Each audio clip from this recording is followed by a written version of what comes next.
This channel does not promote any violent, harmful, or illegal activities. All content provided by this channel is meant for an educational purpose only. Top quality और consistent performance के लिए सिर्फ silver pumps नाम याद रखना। Operation সিঁদুরের সাফল্যের পর গুজরাতে প্রধানমন্ত্রী নরেন্দ্র মোদী, বদোদরায় নরেন্দ্র মোদীর রোড শো ঘিরে উন্মাদনা, পুষ্পবৃষ্টি, সেই ছবি আপনারা দেখছেন। অপারেশন সিঁদুরের সাফল্যের পর রোড শো করছেন প্রধানমন্ত্রী নরেন্দ্র মোদী। গুজরাতের বদোদরায় এই রোড শো, তাকে ঘিরে উন্মাদনা, পুষ্পবৃষ্টি।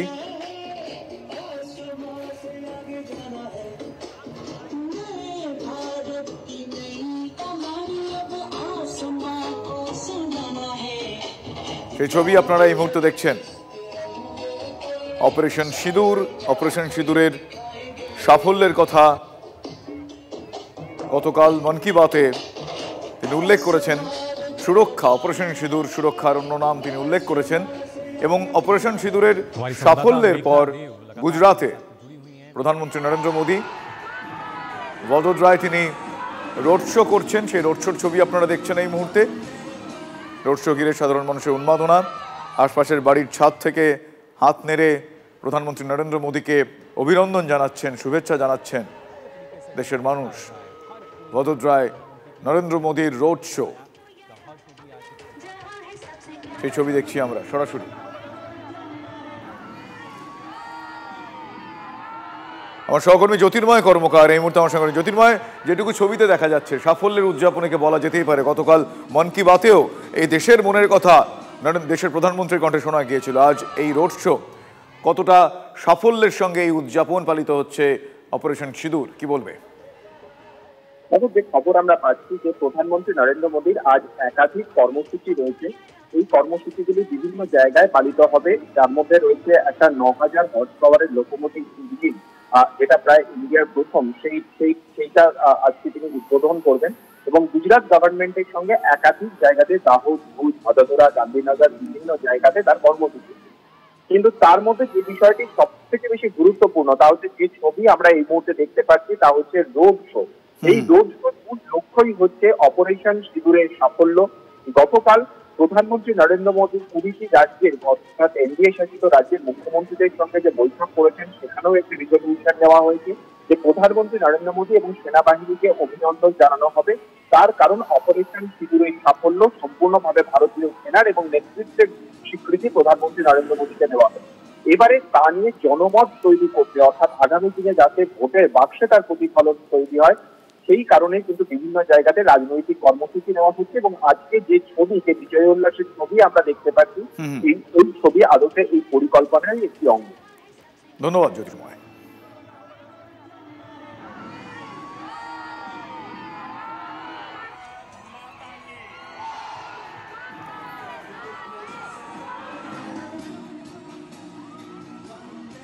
প্রধানমন্ত্রী বলেছেন সংযত হয়ে বক্তব্য রাখতে, সেই জন্য এই ব্যাপারে সবাই একসঙ্গে দেশের হয়ে আমরা এক হয়ে কাজ করছি, সেদিকে সবার লক্ষ্য রাখা উচিত, যাতে সবাই একসঙ্গে লড়াই।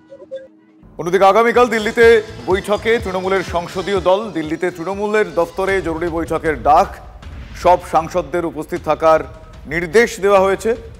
অপারেশন সিঁদুরের পর সংসদে বিশেষ অধিবেশন ডাকতে আবেদন জানিয়েছে তৃণমূল কংগ্রেস।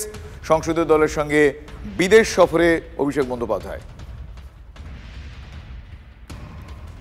আগামীকাল দিল্লিতে বৈঠক তৃণমূলের সংসদীয় দলের, দিল্লিতে তৃণমূল দফতরে এই জরুরি বৈঠকের ডাক, সব সাংসদদেরই উপস্থিত থাকার নির্দেশ দেওয়া হয়েছে। অপারেশন সিঁদুরের পর সংসদে বিশেষ অধিবেশন ডাকতে আবেদন জানিয়েছে তৃণমূল কংগ্রেস। সংসদীয় দলের সঙ্গে বিদেশ সফরেও গিয়েছিলেন অভিষেক বন্দ্যোপাধ্যায়।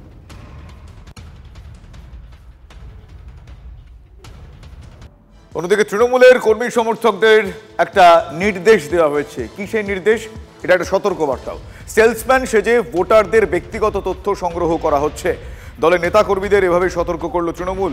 হলুদ গুঁড়ো, লঙ্কা গুঁড়োর বিনিময়ে ভোটারদের নাম, ফোন নাম্বার জানছে কুচক্রীরা। বিভিন্ন স্বেচ্ছাসেবী সংগঠনের নাম ভাড়িয়ে তথ্য সংগ্রহ চলছে।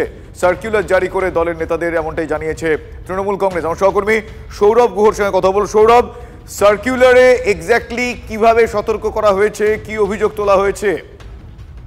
দেখো, এটা ইঙ্গিত করা হয়েছে যে বিজেপি বিভিন্ন এজেন্সিকে নিয়োগ করেছে। বাংলায় তারা বুথে বুথে ঘুরছেন, ভোটারদের মনোভাব বোঝার চেষ্টা করছেন।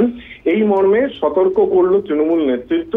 সমস্ত বিধায়কদের সতর্ক করা হয়েছে এবং বলা হয়েছে দলীয় নেতৃত্বকে যে বুথে বুথে এই মর্মে মিটিং করতে। কি বলা হয়েছে তাতে, যে এনজিওর কর্মী কিংবা কোনো দ্রব্যমূল্য বিক্রি করতে এসে বিনামূল্যে বিভিন্ন দ্রব্য দেওয়ার বিনিময়ে বা বিভিন্ন প্রশ্ন করা হচ্ছে। তার মধ্যে একটি প্রশ্ন হচ্ছে কাকে ভোট দিচ্ছেন।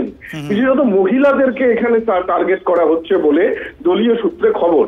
এই বিষয়ে এজেন্সির বিষয়ে কিন্তু সতর্ক করা হলো তৃণমূল দলের তরফে। তোমার মনে থাকবে উত্তরবঙ্গ সফরকালেও জনসভায় দাঁড়িয়ে মমতা বন্দ্যোপাধ্যায় এই ইঙ্গিত দিয়েছিলেন। এর আগেও দলীয় কর্মসূচিতে এই ইঙ্গিত পাওয়া গেছিল তার মুখ থেকে।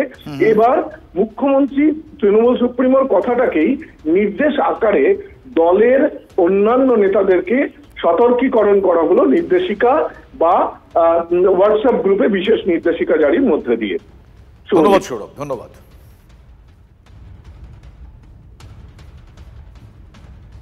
গত সপ্তাহে উত্তরকন্যায় প্রশাসনিক বৈঠকে বাইরে থেকে রাজ্যের লোক ঢুকছে বলে মুখ্যমন্ত্রী মমতা বন্দ্যোপাধ্যায় জানিয়েছিলেন, সতর্ক করেছিলেন পুলিশকে। এবার এক্ষেত্রে সেলসম্যান সেজে ভোটারদের ব্যক্তিগত তথ্য সংগ্রহ করার বিষয়টাও অত্যন্ত গুরুত্বপূর্ণ। দলের নেতাকর্মীদের সতর্ক করা হয়েছে এবং এক্ষেত্রে তারা অভিযোগের আঙুল, সেই আঙুলের উদ্দেশ্য বিজেপির দিকেই।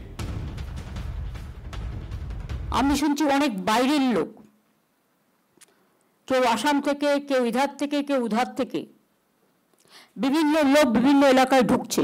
আমি পুলিশকে বলবো বি অ্যালার্ট। বাইরে থেকে কোনো জঙ্গি যেন কোথাও গিয়ে শেল্টার নিতে না পারে। এরকম অনেককে ধরা হয়েছে। ঝাড়গ্রামে একটা টিম ধরা পড়েছে, মালদা, কোচবিহার, কলকাতা, ডায়মন্ড হারবার, অনেক জায়গায় ঘুরে বেড়াচ্ছে। চোখ কান খোলা রেখে সবাই কাজ করলে একজনের পক্ষে সম্ভব নয়, ভিজিল থাকতে হবে। বিভিন্ন পরিকল্পনা চলছে। বর্ডার এরিয়াটা ভীষণ সেন্সিটিভ, লক্ষ্য রাখবেন। বিএসএফ এর দায়িত্বে আছে বলে আপনারা আইসিরা, ওসিরা সব চোখ কান বুঝে বসে রইলেন না, সেটা হয় না। এই নিয়ে দিলীপ ঘোষ কি বলেছেন একবার শোনাবো আপনাদের। তৃণমূল এই কাজটা বেশি করে, প্রফেশনাল টিম রেখে টাকা দিয়ে রাজনীতিটাকে ওরাও ব্যবসা জায়গায় নিয়ে গেছে, তাদের লোকেরাই করছে, শুধু অন্য পার্টির নয়। টিএমসির পার্টির নেতা এমএলএ এমপিদের সঙ্গে তার তথ্য সংগ্রহ করছে তাদের নিযুক্ত টিম। কোন নেতা কার সঙ্গে যোগাযোগ রাখছে, কত কামাচ্ছে, কি করছে, এটা করে। এর ফলে সমাজে একটা অবিশ্বাসের পরিবেশ তৈরি হয়েছে। বহু সংস্থা, বহু লোক সার্ভের নাম করে বিভিন্ন কাজ করে বেড়াচ্ছে। কতটা নৈতিক, কতটা ঠিকঠাক এই যে তথ্য সংগ্রহ হচ্ছে, কি কাজে লাগছে, এটা সরকারের খুঁজে দেখা উচিত, বিশেষ করে সাইবার ডিপার্টমেন্টের। এই ধরনের কে রাজনীতি করছে, কে ব্যবসা করছে, কি করছে সাধারণ মানুষ বুঝতে পারছে না। এই রাজনীতির নাম করে এই ধরনের যেগুলো হচ্ছে সেটা কতটা ঠিকঠাক, এটাও আজকে প্রশ্নের সামনে আছে। সরকার এদিকে নজর দেওয়া উচিত। এ নিয়ে কুণাল ঘোষ কি বলেছেন, তৃণমূল কংগ্রেস নেতা কুণাল ঘোষ, শোনাবো আপনাদের। তো এই বহিরাগতরা এসে নানাভাবে এলাকাকে মেশার চেষ্টা করছে। তৃণমূল কংগ্রেস এটা তার সব শাখা, সমস্ত বুথকে নির্দেশ দিয়েছে একদম সতর্ক থাকার জন্য, যে এই ধরনের বহিরাগতরা বিভিন্ন নেতিবাচক উদ্দেশ্যে ভুয়ো পরিচয়ে ঢুকে এলাকার মানুষের সঙ্গে মিশতে চাইছে, কিছু তথ্য নিতে চাইছে, এমনি যা তথ্য পাওয়া যায় তার বাইরে তাদের সঙ্গে একটা যোগাযোগ করতে চাইছে। নানা রকম প্ররোচনামূলক ঘটনা পরে ঘটতে পারে, ফলে সেগুলো যাতে সতর্ক থাকা হয়।